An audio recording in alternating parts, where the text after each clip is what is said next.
Hello and welcome to another episode of Gamingload Stories with Danny.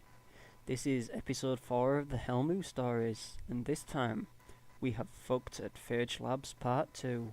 Our story takes us back to Phage Labs, where Knight and Clocky wish to gain the hyperimmune mutation to make them immune to any diseases in the world. After our crushing defeat last time, we came fully prepared. We fought our way through the hordes using our best equipment, risking losing them if we died. It didn't matter though. As long as we could make it through and get the mutation for Knight and Clocky, we'd be able to come back down and retrieve them. So with that in mind, we set out, Clocky launching himself at his foes, fists blazing, caving in zombies' faces. That's swinging his katana around, decapitating, slicing zombies in half. With a powerful rifle, Knight in the back providing cover fire. He helped us keep the zombies off us, while we took out the rest. And then there was me, with my favourite weapon, the flame chain. Something that zombies hate and are completely weak against, because Danny loves fire. From there, it was simple. We managed to grab the tag, and easily get through the biolock. After that, we managed to get Clocky and Knight to the mutation. This time, they were both wearing gas masks, and we managed to get it to activate.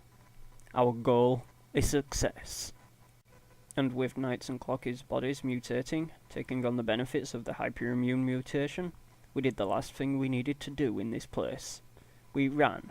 We ran fast, and we ran hard, avoiding as much combat as we could as we left the labs. And as we got out of the labs and managed to find our way into the dark corridors of the subway, we got to the exit area. Above us, an elevator shaft. A long, lone rope hanging down from 10 meters above. Unfortunately, escaping might not be so easy. Mostly because all of us had shit fucking climb skills. The worst of us was Clocky, so this could be an adventure and a half just to climb up one single rope. First up to the bat was Knight. Gripping the rope between his hands, he'd start to climb. He'd get about 6 meters up before falling, cracking his back on the floor. The next to try was Das. He's like, "Oh, let me show you how it's done." And he'd grip the rope between his hands, starting to climb. He'd make it about 3 meters up before falling on his face. Crack. The next to try was me. I'd climb up, making it only to around 5 before falling off myself. It looked like this was going to be a bit of a problem. Our last person to attempt was Clocky. He managed to climb up about 2 meters before falling off. I think he's going to have the hardest time of all of us. After our initial failures, we'd all start taking it in turns to try climb up this lone rope up the elevator shaft. Our first person to actually manage to make the climb and get out was Knight.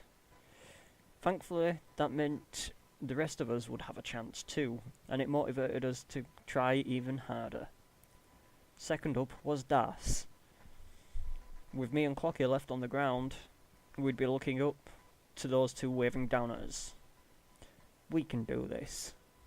At least, I wish it was as easy as just saying that. I managed to make it up perfectly fine, and then Clocky started his climb. 3 meters up, and he fell off. He tried climbing up again, 4 meters, and he fell off. Started again, 2 meters up, and he fell off. It's like, Clocky, are you actually going to being able to make this? And he's like, yes. And he climbed up, 4 meters up, and he fell off.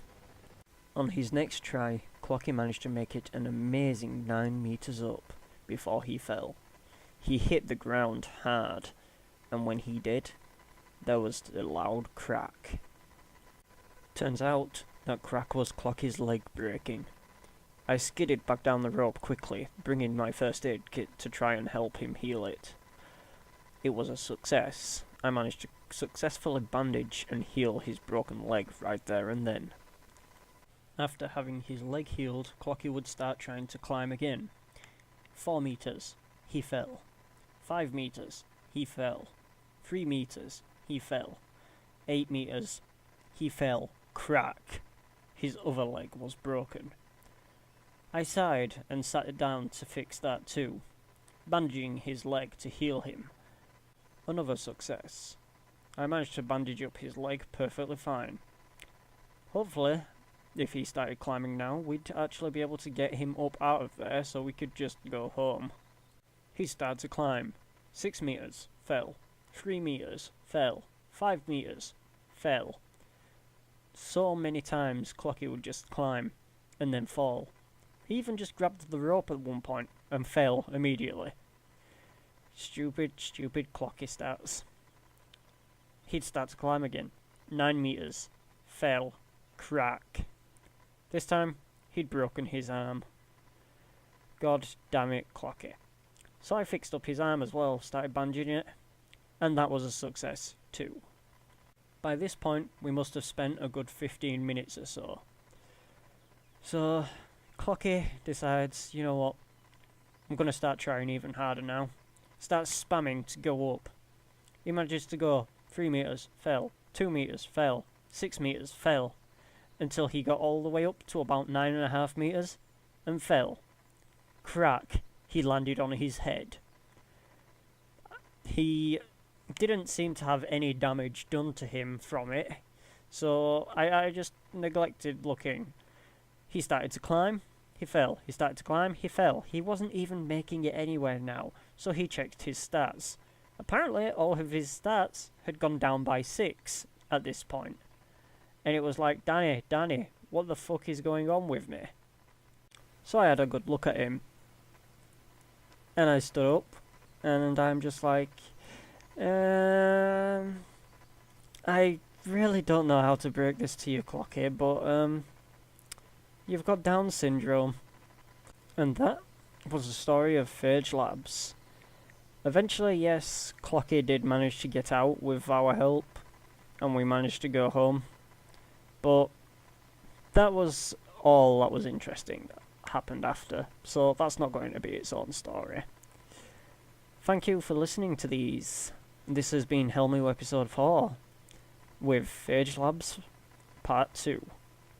Thank you for watching. Please like, comment, and subscribe, and I will see you in the next story. Ciao.